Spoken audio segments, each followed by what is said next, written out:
As always, thanks to our good friends at the Rocky Mountain Elk Foundation for their continued support of everything according to Flint. Welcome to episode number 58 of the podcast, According to Flint.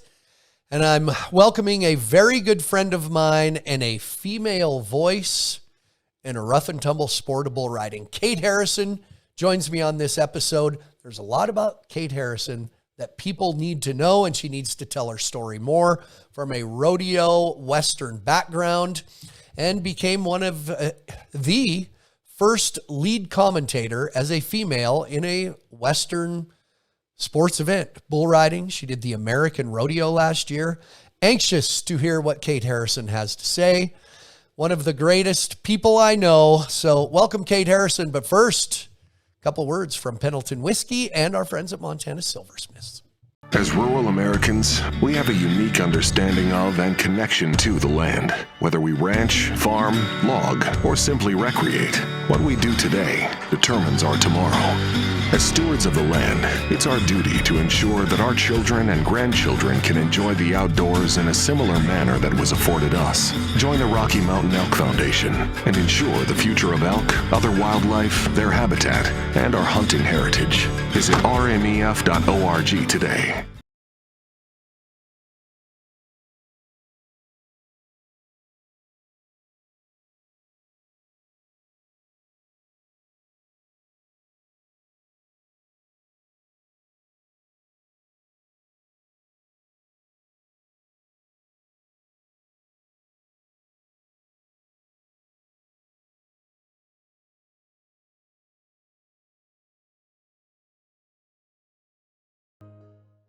Well, welcome to another episode of According to Flint. And we've been discussing before we went on the air.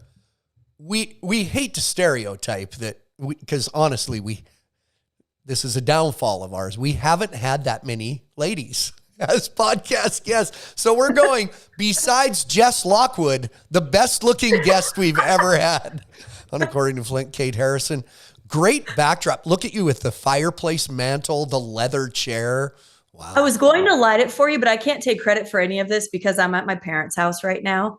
I could not do anything without my mom. So my Bo's sleeping.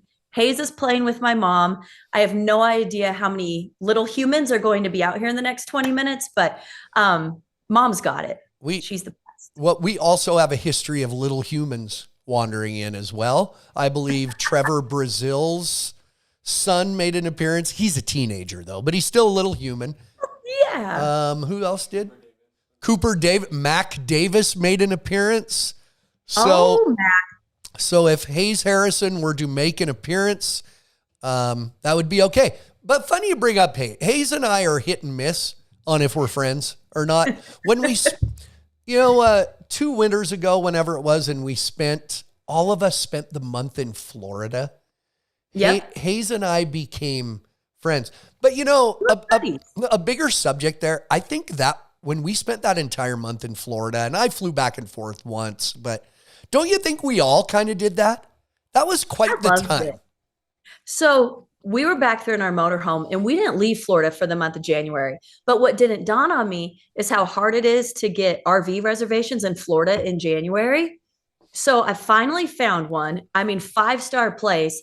It was us and JB, Samantha Mooney, and Jagger. I was like, Sam, I found this great RV park. We're all going to spend time in Florida. I am telling you, we were by far the youngest people in this entire RV park.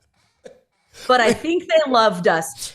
And everyone that was there said, oh, where's your grandparents at? You got to be visiting. What spot are they in? It's like, nope, it's us. We're here. No one believed us.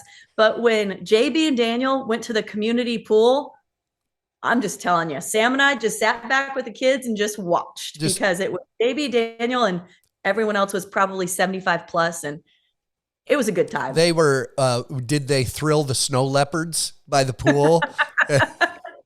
There was this couple. Oh, no. I don't know if you're allowed to say this stuff or not. But hey, it's my name's on the sign. You can say whatever you want. Okay, good. And they started talking to the guys in the pool and invited them back that night for dinner. And it seemed like very nice, cordial people. And so JB and Daniel go over there and, have a couple drinks. Sam and I are coming with the kids. And by the time we get there, we kind of get the feeling that, might be interested in some more than just having dinner together.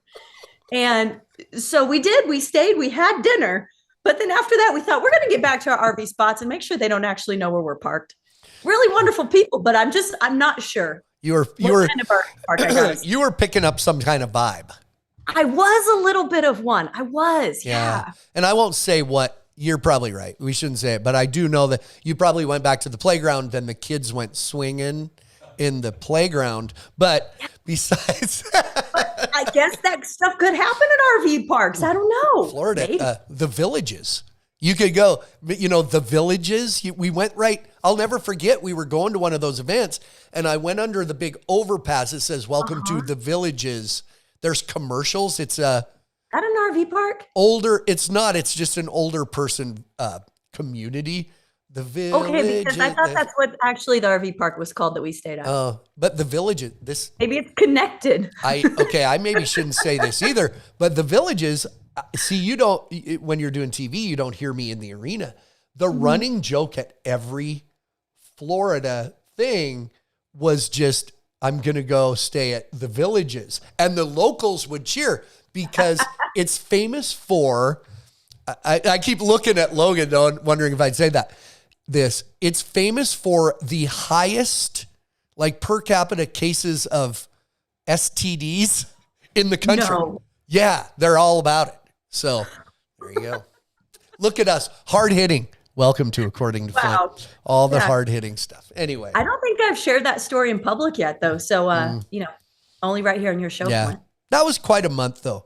I think, I've always given the PBR, Sean Gleason, the whole staff, so much credit that navigating through all the COVID stuff, we did pretty well. We, as much as, it wasn't normal, it wasn't the big crowds, we got to work. And those trips like the Florida thing, that was quite an experience. I don't think we should ever forget that, and I tend to.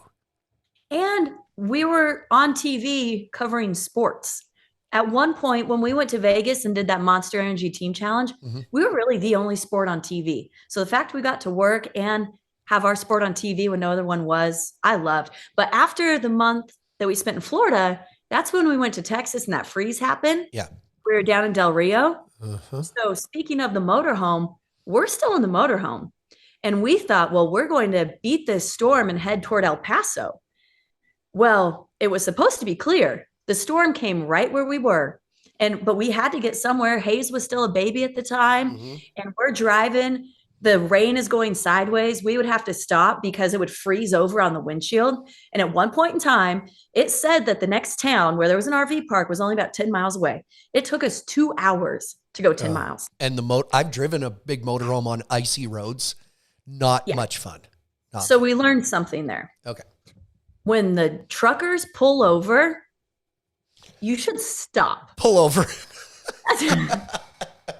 Truckers will do anything. When they stop. Yes. Well, and Daniel had considered it. And I thought, we only have a couple more miles to go. Surely what could happen? About that time, our tow car went sideways and we thought, nope, we're done. Anyways, we lived to tell the story, but there's a reason that you go to Florida when you're in an RV and you do not go to Alaska and the ice roads. That's right. I did or South Texas. I used to take, when I was rodeoing, I had a motorhome and I pulled a trailer behind it, and I'd go to Denver, Rapid City, because Denver, I'd stay in it for 3 weeks. And I did the look in my rear view mirror and my trailer was out sideways, and ooh, not good. Things you experience, but we got through it. We thawed out. I mean, we were in that RV. You couldn't get the slides out. The heater stopped. The water froze. Because otherwise we would have been great. But we were in that for 4 days like that. Yeah, for the baby. You have to keep your hot water heater in the cold. You got to keep your hot water heater running because that keeps that from freezing, and your furnace running, and then you're usually pretty good. So that broke. Oh, okay. Well, good. It actually completely broke. Yeah. But you know what? I loved it. Did I say how much I loved being in the RV? I really did love it. It was a good time. I'm an RV guy too. Yeah. I am too. I loved it. We just hit a little bit of bad weather, but besides the bad weather and the potential swing set situation, I loved it. Yeah, I loved it. speaking of broadcasting sports and Yeah. looking back at Florida, Texas, I want to get to your story because you mentioned it to me that you don't always tell your story. And I've always said your story needs to be told, your background, and I want to get to that. But first, since we're fresh off the fall, I know it started the end of July, first part of August, and I want a clip for my Pluto show too. But in general, the Teams Series, your role changed on TV. My role off and on changed. We were I do not know if fans realize the format was new to the fans, but it was new to us as well. We were all learning as we went from the meetings in Indiana to the first event. There was some, I guess, culture shock, wasn't there, when it was given to all of us, not just the fans, us too. Yeah.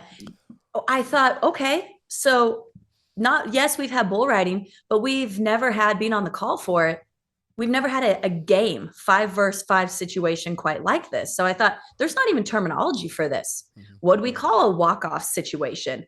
What do we call, where's our halftime? What do we call our kickoff? There was a chance there to almost, I guess, create new paths in bull riding and kind of forge new roads because none of this had been done before. Right. Yeah. And we tried, the first few, it was Alan, who's a great guy, not a rodeo guy. It was, let's go to the dugout or the opening kickoff, the opening tip off. Everything was tried. Right. And then pretty soon we kind of figured out, just go with our old terminology and it will fit eventually. A lot of people didn't like a game. It's not a game. Well, what is it? A match? That's tennis. So games seem to fit to me. You have a winner and a loser. So to me, it did too. So it had to be a game the way it was set. But what I thought one of the coolest things about it was seeing the way that the riders really came around it because they didn't know either what it was going to be like to ride for teams, to have coaches, to have a front office that really makes your schedule, especially someone like the Austin Gamblers. I mean, from the time they wake up till the time they go to bed, they've got a schedule for the day. And a lot of teams did something similar. So it was neat to see where they went from just knowing they wanted to ride bulls, willing to give this a shot. And by the end of it, I mean, they were all in. Those cheers that you see lifting the guys up, because I would see comments about, oh, that makes it not real bull riding. Me too. No, that is how invested they are in this team format. And they're not used to being on the back of the chutes and it affecting the money they're bringing home to the families. They're used to that only being when they tie their hand in the rope. So I thought it was so neat to just see the way that they came together as these teams and kind of each one ended up having their own identity in a sense too, and a different personality, I would say, on each team. So I love that aspect of it. Why do you think we have such ownership of our lives, of our Western lifestyle? I saw some of the comments you did. All the cheering on the back of the chutes, they're pushing it, trying to sell it too much, throwing their hats, the celebrations. I'm ready for that to be done. Why do you think in this lifestyle that people, I don't, but why do they fight it so bad and not want it? Is it not cowboy? Do they take it for arrogance? I don't know. What do you think? That's a good question. And I want to go to and say it's because there hasn't been change. And it's not even there hasn't been change in so long. In the sport of bull riding or any Western sport, there's really not change. It stays the same. And I know the argument would be, well, a lot of sports don't change, but they do. I mean, look at what football players used to dress like when it started compared to what they look like now. So there's always evolution in sports. But until this time, there wasn't much. And now, granted, it was a big change. It's not a small one. It's not just an equipment change. It's a complete format change. But the heart of it, the core of it doesn't change. And the riders, the toughness doesn't change. None of that I think is the foundation of bull riding changes. It truly is. It's the way that they get paid that changes. It's how you win that changes. So yeah, that's a good question. But it was also neat to see the amount of people that by the end of it said, okay, I get it. I'm bought in. I love it. Yeah. Here's a thought I had mid-season. A lot of cowboys are cowboys and a lot of fans are fans of cowboys because they grow tired of team sports and the ins and outs of team sports and the crap they see in team sports. So when we put cowboys in a team sport atmosphere, that is exactly why they gravitate towards cowboys, because they're not on teams. So their instant reaction was, no, it's cowboys, it's individual. But the individuals still shine through. Absolutely. You could still see the personalities. It was still bull riding and great bull riding, actually. And you can still cheer for your favorite guys. In fact, I think that's what made so many people fans of teams, because now the guys that you loved anyways are all part of the team. And for someone like me, we don't have a team in California yet, even though I hope we do, because you barely have a football team in California. I know, we barely have a lot of things.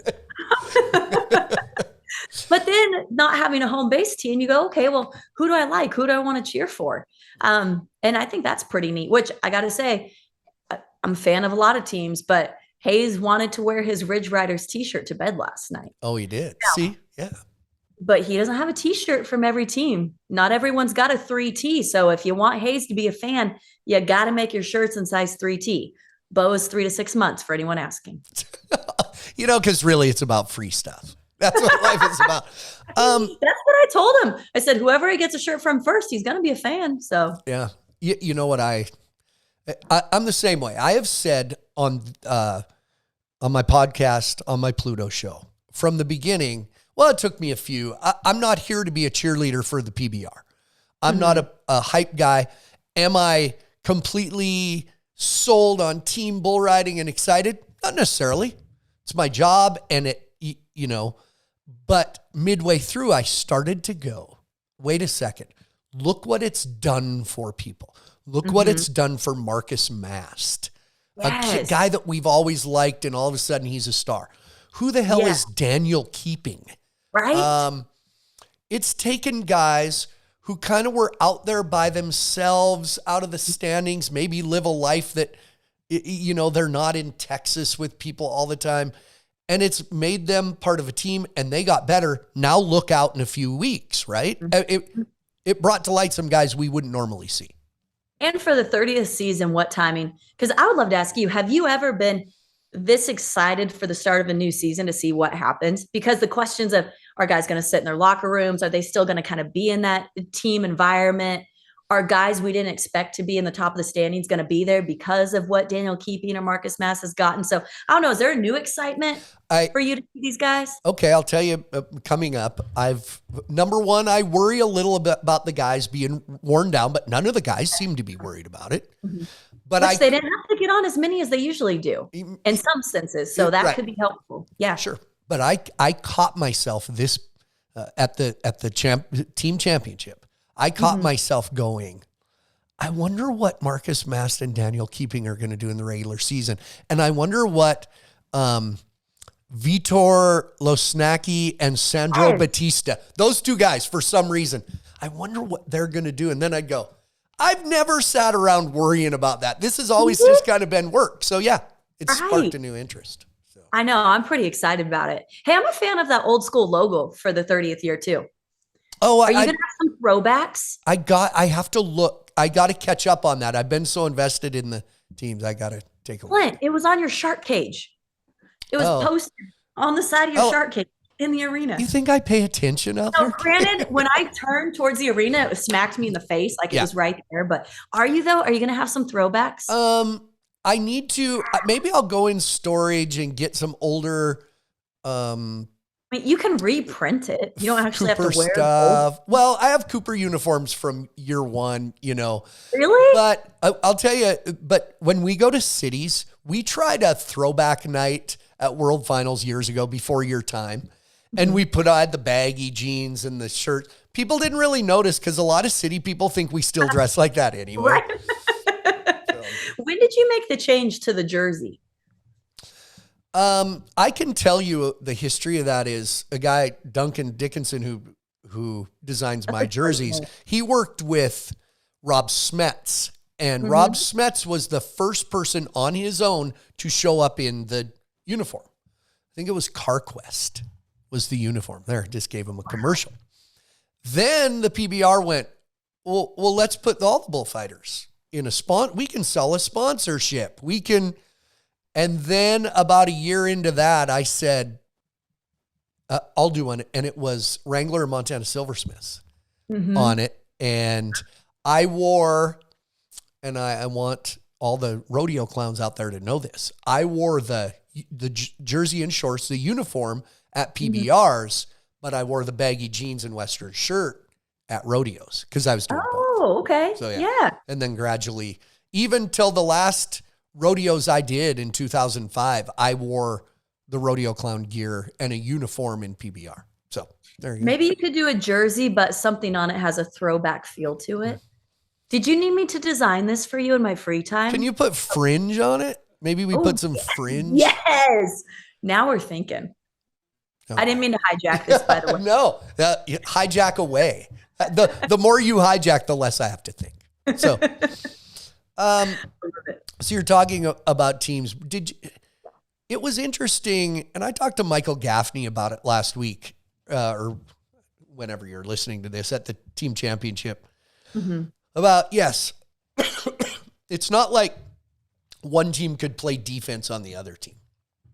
No. So going into the championship, I said at the beginning of the week, watch out for Nashville. They have the guys. They just haven't got it put together. But it's not like their offense can't perform to their defense. It really was a matchup of 5 riders and 5 riders.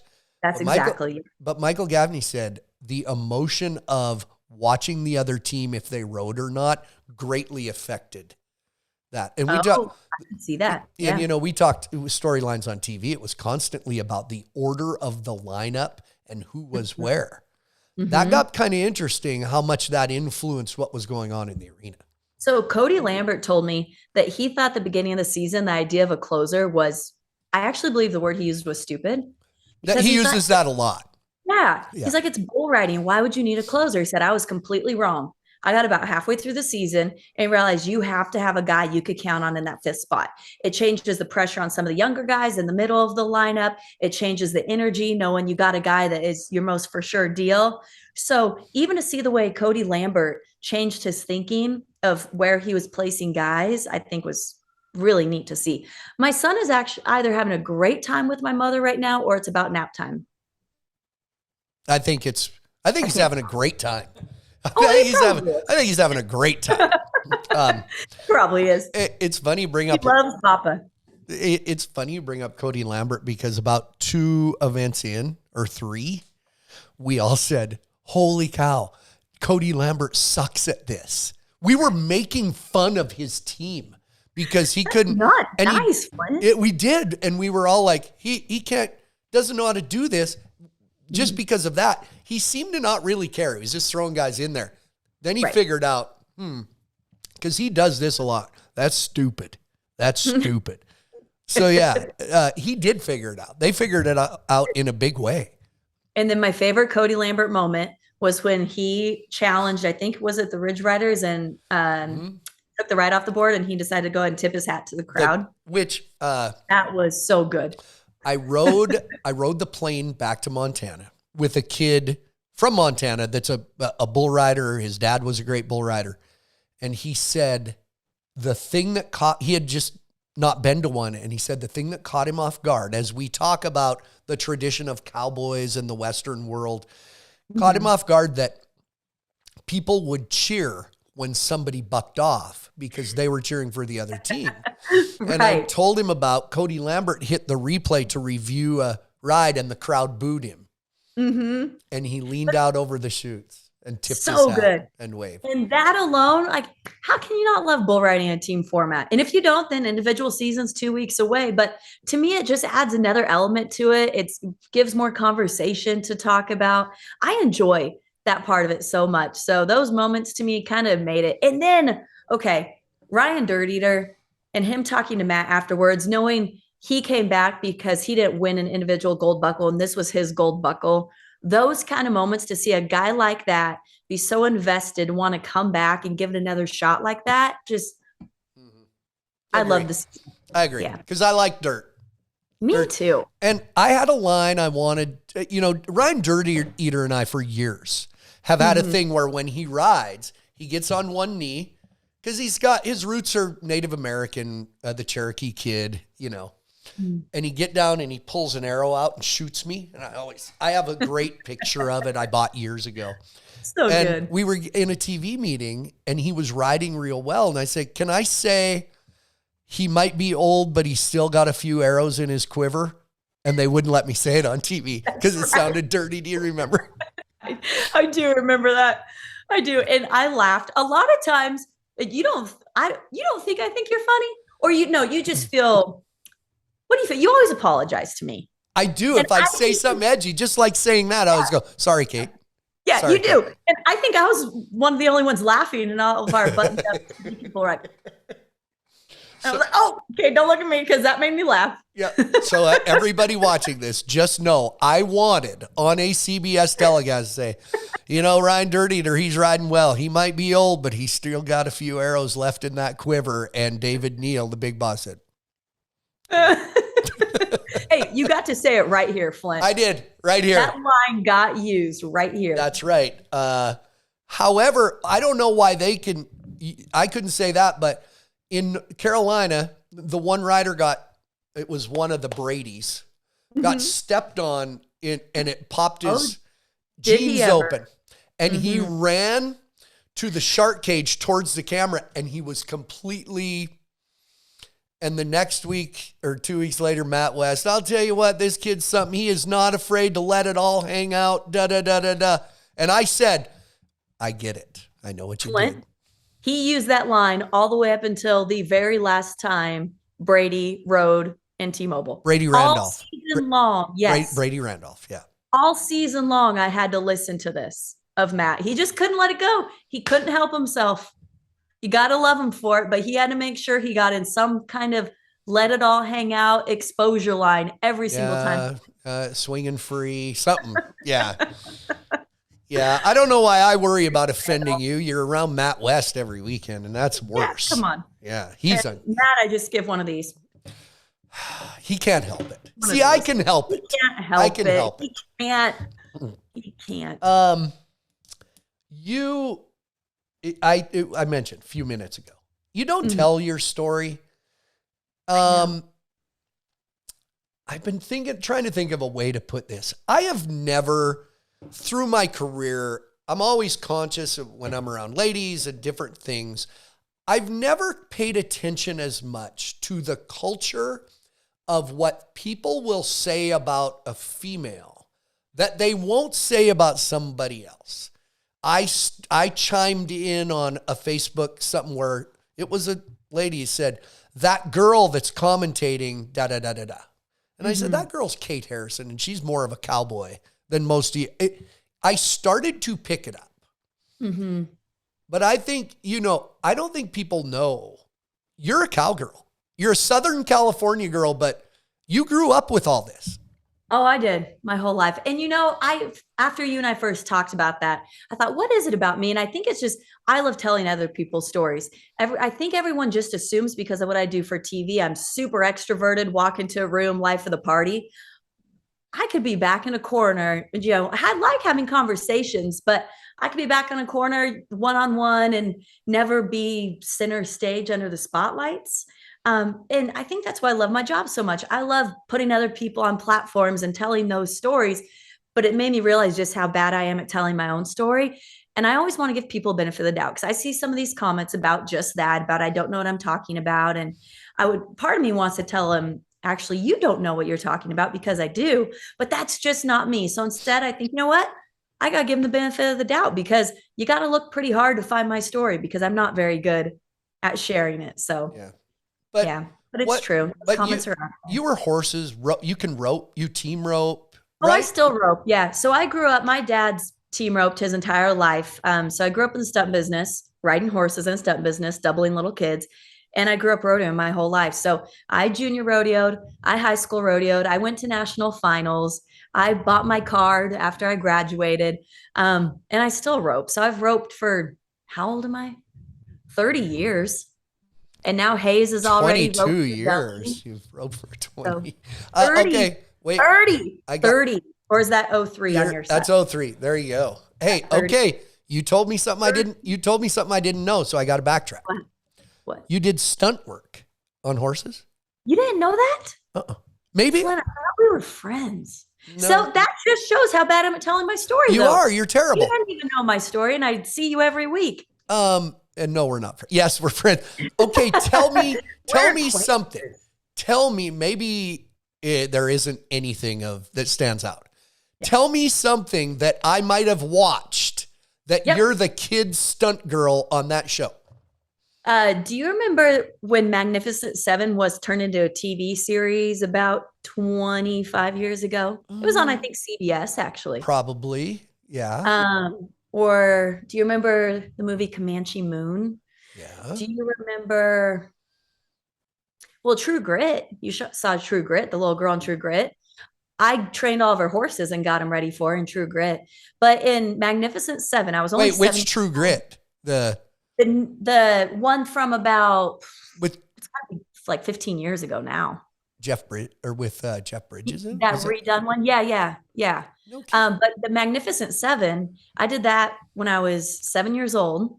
And at first they brought me in to double a little boy because he had to ride horses, and then the house was on fire and he had to go knock the guy off a horse that attacked his mom. And so they brought me in to do all this, and I was spinning around on horses. One of the guys I had to knock off was my own dad. So I would get all dressed up and I had my wig on. They'd call me Kyle. And that sweet little boy hated it. He hated knowing that a little girl was doubling him. Really? I don't take it personal. He was like 8 years old. I get it. But oh man, he would go in the car and did not want me doubling him. Did he grow up to be anything? You know what? I got to look up his name. I'm not sure. Well, it damaged him for life. He couldn't go on. It might have damaged me for a while. My sister would get mad at me and call me Kyle so fast. Kyle, that's interesting. Yeah, but I have a cool story for you. Great. After I doubled him on one episode, another episode, they needed a little girl to be doubled. And she had to run out of a house on fire. I had to do a scene with a snake. I had to do a scene where I was getting torn away from my family. And they were savages on the show. Not for me as a stunt double, but thinking back in all these scripts and the writing, like, man, there's some tough stuff. So I double this girl doing all this, right? I was 7 at that time. Fast forward 6 years, and I'm doubling the girl on Spy Kids, Alexa Vega, or she's married now, so Alexa Pena Vega. And by the way, Logan he's went. Yeah, oh, you got there you go. She's taken Logan, but she's really pretty. So I doubled her in all the Spy Kids movies. Well, we became good friends. She would come to junior rodeos with me. And was I the cool one at the junior rodeos when I brought Alexa Vega with me? But we were in the motorhome, but probably after the pole bending or something, waiting for the next event. And sure enough, the Magnificent Seven TV series comes on the motorhome. And she's like, oh, I acted on an episode of that. She was the one I doubled years and years prior on that episode, and we didn't even know it. No kidding. Yeah. Huh. And we're still friends till this day and still talk about that story. So that's funny. Did you get acquainted with any people that are now or were at the time major stars that surprised you or became good friends that we would know that you go, oh yeah, you want to hear probably the most like heartfelt story ever for me. Yes. I shouldn't say heartfelt, when my heart stopped when I was in junior high. Yes. Oh my gosh. Why did I just think he passed away a few years ago? Car accident, Fast and Furious. Why did I just forget his name also? I told you I'm bad at names. Yeah. You can edit that part out. It's, we don't edit, Kate. Yes, you're going to edit. Why can I not think? I tell this story and I know it right away. Why can't I think of it? Paul Walker. He just said it. Okay. I don't know why I couldn't think of it. I am sitting because my dad, a lot of times, if guys were going to ride in a movie, well, they come to our house and he gets them ready to ride horses and kind of just gets them so familiar where it doesn't look like it's their first time on a horse, right? I'm sitting in my room doing math. I will never forget. And it was in this house, actually. So I know the exact spot it was in. Sitting at my desk doing my math homework. A guy comes around the corner and goes, you need some help with that? It was Paul Walker. My dad knew in junior high I had the hots for him. I did. And I just... I think I told him I don't even remember. I was just like, Paul Walker's in my house right now. I could not believe it. I could not. My dad could at least told me. You know what I did? I ran in the closet and got the leather jacket that I had just bought at Cowboy Christmas at the NFR. And I put on my best leather jacket I could find and made sure when I came out to the kitchen, I had that leather jacket on. And what did I think? I don't know what I thought. I just want Paul Walker to, know what was up. So what? Seventh grade Kate. What was he in? What was he in that he was riding? I can't remember what he would have. Oh gosh. I actually think for that one, he wasn't riding horses. My dad did the Fast and the Furious movies. And then he did one called Joyride that Paul Walker was in. So I think they just wanted a lot of times if they're filming in LA, we're close enough where sometimes they just want to get out to the country and come ride. And my dad used to always double Steve Zahn. So I think they were just out riding horses. I think what we here have discovered about this whole conversation is your dad's like the coolest guy in the world. He's so cool. So then my dad's buddy's house is only 10 minutes away and they were going back over there. Well, Paul Walker had a car that he bought from the first Fast and Furious. And I rode in it with him over to my dad's friend's house. I did. Just the two of us. Mm-hmm. He drove on the other side. The steering wheel was on the other side. Oh, wow. It's like one of 6 of these cars. And you were in junior high. So that's a little creepy too. I was. I'm just saying, in my mind, I had hit the jackpot and Paul Walker was my boyfriend. He didn't know it. And I went back that next day to school and told all my friends. I didn't have a cell phone then. No. Yeah. No cell phones. So, but you just spread the word. That would have been on every type of social media these days, but nope. It's just in my heart. Yeah. You got to have pictures somewhere. Right? Oh, I got it. If I do, Flint, I'm making sure you get one. I didn't know all the movie stuff about you. Yeah. So I grew up rodeoing too, but I grew up in the movie business because there were only so many kids around LA that rope and ride. And apparently I just made up a new word and combined rope and ride into one word. Rope and ride? Rope pride? You rope pride? But I'm still coming off our PBR Teams Championship, okay? It's I can't been busy. talk yet. I can't talk. Yeah, but I think, my girls are college rodeo athletes or have been. And you told me that you could have gone in college rodeo, but your dream was to go to USC to be a champion. I had a scholarship to go rodeo at Cal Poly San Luis, which was very much, if you rodeo on the West Coast, that's where you want to go in college rodeo. To this day, still. Yeah, absolutely. So I had a scholarship to go up there and I went and visited the campus and I was all in. I had a place to live. And right before I was about to sign, I found out I got into USC. And it was just my dream to go there and go to that journalism school and cover that college football team. And there's something about me. And I think really this goes back to growing up rodeoing. If I had a goal to do something, I was going to find a way to do it. I don't care how much work it took. And it's I still keep that drive with me today. But I got into that school and I thought I got to do it. And for me, that was the first time I wasn't getting on a horse every single day for the last 15 years. So it was hard. It was hard to say I'm not going to rodeo when all my friends are doing it. That was the next step in rodeo. But my dad told me when I was trying to make that decision, he said, look, you can always come back and rodeo. You can always come back and buy good horses and start rodeoing again. You can't always go to your dream school. You can do it right now. And I said, then I got to pick the one I can do right now. Yeah. Clip right there. Did you get it? we put clips up on social media to advertise the podcast who's coming up. Yeah. Your story about not going to Cal Poly. You mean you're not going to use the swing set clip at the top of the show? Oh, I don't know. Yeah. We'll see. We might do 2 or 3 clips.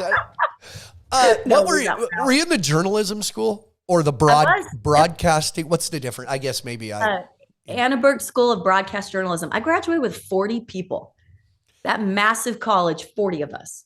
No kidding. That was it. Is it a 4-year program? Is anything a 4-year program? But is that what it is? A 4-year program, a bachelor's in whatever? That's exactly. Except being me. I don't know if you know this about me, Flint, but I'm pretty frugal. Hi, buddy. What are you doing? Do we get Hayes Harrison? Want to come see your friend? Do we get Hayes Harrison here you go, ladies and gentlemen, because I want to talk about Hayes too. Here he is. Hi, Hayes. Can Hayes see me? Hayes remembers me. I can see you. Oh, that's okay, Mom. He's allowed on the show. Is Bo Yeah. still sleeping? Bo's still sleeping. Are you going to say hi to Hayes, Flint? come on, Hayes. Look at, he's ignoring Perfectly me. not. He Yep. can ignore me with the best of them. He's ignoring you. Oh, Yep. he's Pearly, actually. Did you hear his bark? Oh, that's Pearly. So in this Pearly moment the in time, dog. his friend's dog's named Pearly. So in this moment in time, when we go in public, I'm telling you, grocery store, post office, on an airplane, he only barks at strangers. Good trait. A good trait for a kid. Oh, and he growls. Hey, but so at what age do I have to make sure he doesn't bark at strangers? high I told school. Daniel, I feel like if he's, I mean, if he's older, sure. Oh, don't push buttons. Maybe it's a problem, but I mean, if he's 5 and he only barks, we'll talk about it. But, Well, pushing buttons with his tail. but your background though, with being broadcast stuff, being in movies, I Hayes, just realized that this is a weapon. it is a weapon. Dinosaurs are weapons. Yeah. But he's been in Hayes. That's why I wasn't afraid for him to come in. He's been in some pretty big time ads, hasn't he? So he did the Baby Gap campaign for Christmas. Flint, I was getting pictures from London of him on big billboards in London. Cool is that? Hayes has no idea he paid off the motorhome. That's awesome. Don't tell him. He did a diaper commercial. You know what else is funny that you say this? Just today, we had to film an audition and we thought, we never saw the high chair ads that he did. So we went and Googled the high chair. I can tell you. Hey, what? I want to show Flint something. I'm proud of you. I'm being a mom. Look, he was in a high chair ad. It was a high chair ad. Yeah. Wow. What about all that? A diaper commercial is fitting because then someday his dad will be in a diaper commercial too. That's actually true. Get this far. Get Rex? Oh, where'd he go? I do want to tell you, I don't mind this because this is the most I've ever heard Hayes talk. Like he's quiet. Bo, on the other hand, though, she's my talker. How old is she now? Already she tries to talk 4 months, tries to make eye contact. I'd bring her, but she's sleeping. You can't push buttons. Uncle Flint's going to go away if you push buttons. Yeah. Yeah. And he's like, I know. That's why I'm pushing buttons. Don't push buttons. Hi, Pearly. Oh, now I've lost my. Sorry. No, that's okay.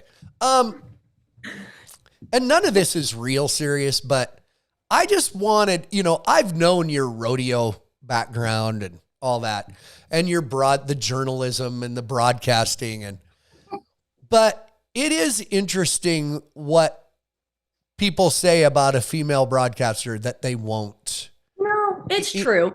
And I try really hard. At first I thought I'm just not going to look at the comments. And then I thought, well, there is some stuff I want to know because I always want to learn and grow. So maybe there's some beneficial stuff. Come to find out, chances are if someone wants to share their negative stuff online, it's probably not very beneficial to me. It's not constructive criticism to say, but it's one of those things that I guess I'm just having to learn now that you can't make everyone happy. Right. And people are going to like what they like. So if I know that I put in 100% of the work, I'm talking with a dinosaur in my hands now. Who doesn't really? Yeah. So if I'm working my butt off every single week to make the absolutely best broadcast I can, and I am doing what I feel is best, what are you bringing me? Oh, nice. Yeah. Bapa's nursing book from back in the day. I was going to use this to hold up my computer, but I didn't need it. Oh, you need it. Okay. And now I'm losing my train of thought. So yeah, I just figure if I put it in all my work, I bring the best show I can. I listen to constructive criticism of people that I respect in the industry. Mm-hmm. And if I don't make every single person on social media happy, I still, at the end of the day, I've done the best job I can do. I of course get things online, criticism, mean stuff. And my thing is, and I saw something about you the other day, and there was something about me. Criticism is one thing, or a judgment of the job we're doing. In your opinion, you don't necessarily like it or doesn't fit your taste. But there's other times you're just being a dick. Yes. I mean, I've put up with it. Individual for some reason picks me, and it's just a lot of it's not true. And it just, what are you accomplishing? Taking the energy to do that. When really, something I have always said is you can't let anyone steal your joy.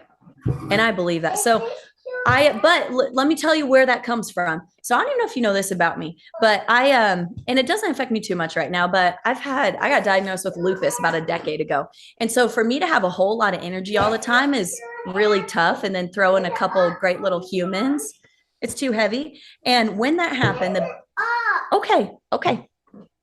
The biggest blessing that came from that is me realizing, you know what? I don't have enough energy for negativity and for positivity. So I thought, I'm not going to let anyone or anybody take away my joy, because there's just not enough energy in one day to be positive and negative.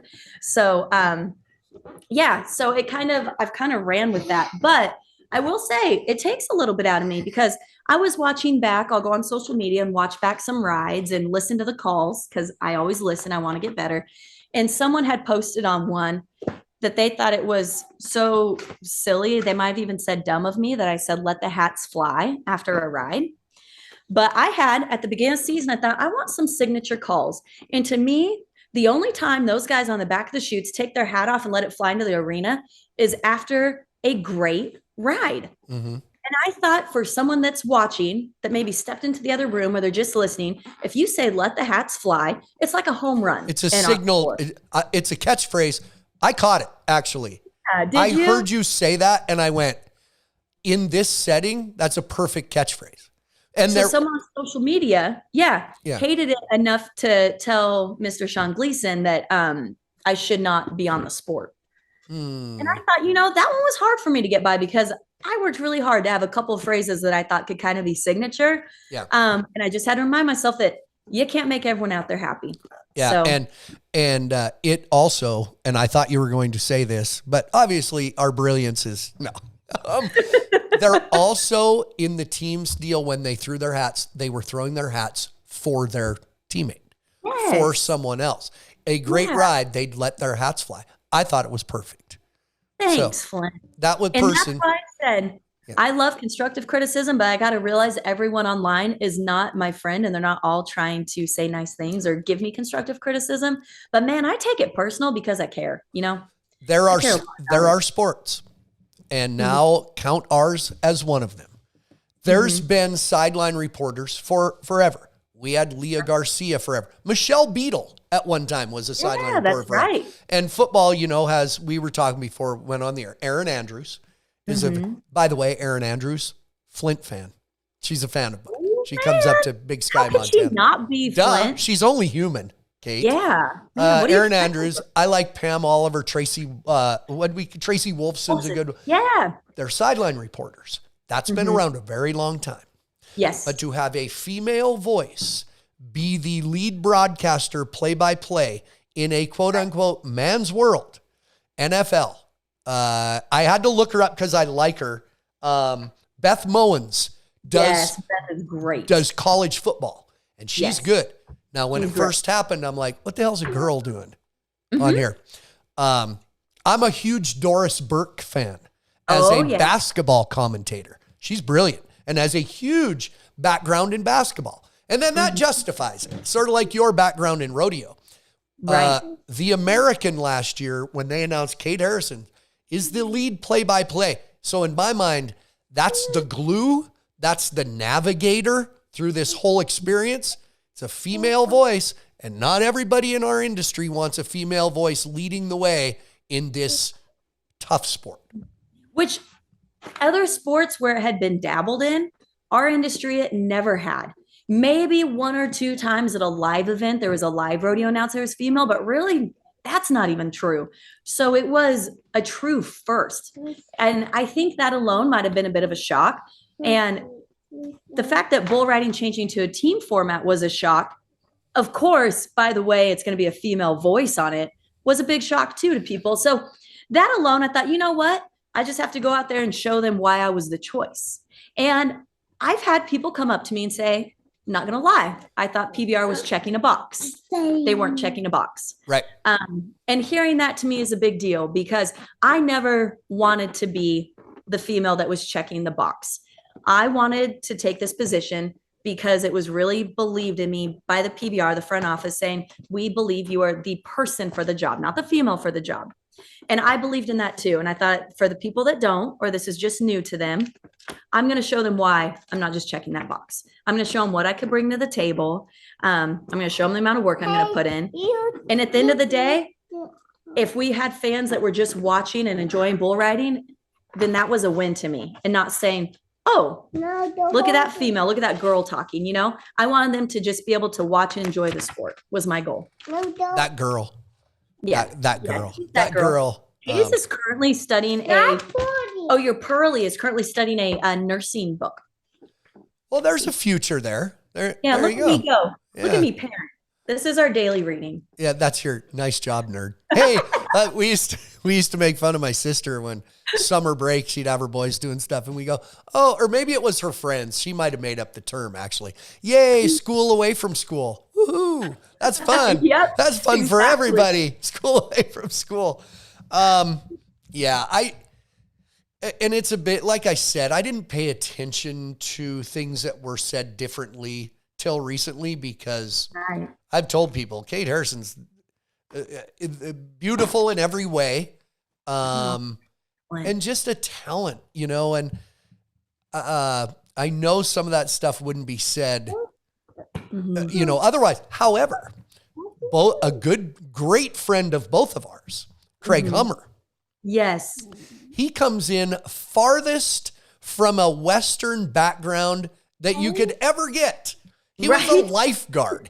He was on Baywatch, for God's sakes. And that guy has weaved his way in and become a part, well respected by bull riders and us. Mm-hmm. Why doesn't he put on a cowboy hat? Because he's not a cowboy. He's a broadcaster. Right. To me, it's that work ethic. And I'm so thankful I got to learn from Craig for so many years, because that's exactly what it is. Our job is to be a broadcaster, and it's to be the best broadcaster for that sport. When I was in college, going back to that, I covered rugby, I covered water polo, I covered soccer, I covered gymnastics. Yes, basketball and football, but there was way more sports. And it was that same thing. If I'm covering something, I'm going to dive in deep. I'm going to learn the nuances about it. I'm going to make sure by the time I get to that broadcast, it doesn't seem like it's my first time covering it. Now, for me, bull riding is the exact opposite. Rodeo is the one thing that I knew better than anything out there. But I took that same work ethic of saying, I'm going to dive in deep and know everything there is about each of these riders, to know every stat you can imagine. No matter what happens in that arena, I'm going to be ready to go. And that's what I brought to the table. And you know what, Flint? I really enjoyed it. I had such a good time. It is. You see, you have that professionalism and the knowledge of, I like doing the sideline reporting and chiming in when I have something. Yeah. No, I was holding my microphone right there. It's a good one. But now it's all, what people don't realize is that glue that holds it all together, the segues in and out of commercials, the quick read. Hey, coming up next on CBS, it's da-da-da. I don't have that skill. Someone like you, people, I've seen it all the time that people think bull riding, it should be two world champions doing the whole broadcast. Like, do you realize how crappy a football broadcast would be if you just used people who used to be football players? Doesn't work. Joe Buck and Troy Aikman. Joe Buck's the broadcaster. Troy Aikman's the football player. Right. Every sport has it. If somebody turned on and saw Kate Harrison broadcasting women's gymnastics, they wouldn't say a word. They wouldn't. Because it's women's gymnastics. Yeah. But you just said it. Your biggest thing you don't have to research is rodeo, because that's your background. Yet the female voice just doesn't sound right. Mm-hmm. Right. But you know what? I've always been a fan of rising to a big challenge. And the challenge this time wasn't having to learn the skill, but it was having to say, okay, for those that think maybe I don't belong in this position, I'm going to show you why. And not coming in a negative place, but coming in wanting to, with a good, I think, chip on my shoulder, and wanting to show people and prove to people that I had what it took to be in that position. And compliments have also meant more now than anything, because I feel like I brought my A game all season long. Not to say it's perfect, because we're all human, but then hearing how much other people enjoyed it made me think, okay, there's a reason I'm doing this right now. Don't fall, please. Yeah, and the other thing is USC has a pretty good football team this year. About time. I know. It's about time. Hey, when I was a kid, I was my college team, Texas A&M. And that was your college team? No, but USC more. And I'll tell you why. Oh, okay. I always wanted to be a great running back football player when I grew up, the NFL. I was kind of a Buffalo Bills fan because of O.J. Simpson. And he had played at USC. They always had great running backs. Yeah, they did. Charles Smith and Marcus Allen and all those guys. Mm-hmm. So USC was my team. Maroon and gold, yeah. I'm telling you, there's nothing like being on the real grass inside that Coliseum as the marching band is playing and the fight song. It's good stuff. What do they do? What do you do? Dun, dun, dun, dun, dun, yeah, dun. That's right. Yep. I can't sing. That's actually, I apparently can't make a good marching band noise, but that's it. Anyway, well, I think, I learned some things today that, for one, you rode in a weird car with Paul Walker. So we actually covered a lot of stuff on this, Flint. We did. That was without a glass of wine. Maybe. I'm just saying, maybe one of these times. Right here, Kate. This is where it's at. The military salute Pendleton whiskey that we've never drank out of. No, maybe I have drank out of that one. No, and I appreciate it. And I look forward to the PBR is having to make a real quick turnaround to the start of the regular season. There's a lot of us with not information as to what everybody's doing. I think everybody's scrambling, but I hope to see it every single weekend. Just think, if you're back to the breathless interviews, and who knows, I won't ask you that right now. I think I am. Just think how easy that's going to be. I'm excited for it because usually if you do sidelines, you do sidelines. If you do play-by-play, you do play-by-play. But it set me up so neat to do play-by-play because I genuinely knew so many of these guys' stories. Yeah. So now I'm excited. I have so many questions that I don't get to ask in the play-by-play chair to go and kind of get updated on all these guys' stories and how teams and how their coaches really impacted them. So it's going to be fun. You know what else this is causing me to do, Flint? I have to be that person, and don't judge me for it. But what, to use your breast pump in public, or no, something else? Absolutely that. But also put my Christmas decorations up now because we go Thanksgiving weekend and then we hit the ground running. So yeah. I have to decorate for Christmas now, and that's a little early for me, and I'm not going to admit that in public. Well, I guess I just did. I've always been like a Thanksgiving weekend, put Christmas stuff up, but you know what? I'm doing it now. I'm a Christmas nerd too. I'll be over at 7 and we'll get started on it. It'll be great. Yes. I think our weather's a little different, but I'll be over and we'll get it done. Kate, we love you. Mater is brushing my hair right now. Hey, and I know, see, that's a celebrity that I know is Mater. He's a good one. Yeah. I know. He still won't look at me. But I say this to your job that you did all fall with us, and that you'll do it if you're doing the American again, or if not. But I say, in salute to you, let the hats fly for Kate Harrison. Thanks, Flint. It sounds good when you say it. Yeah. Let them fly, Kate. Thanks, Flint. Thanks for having me on, bud. Thank you. I appreciate it, Kate.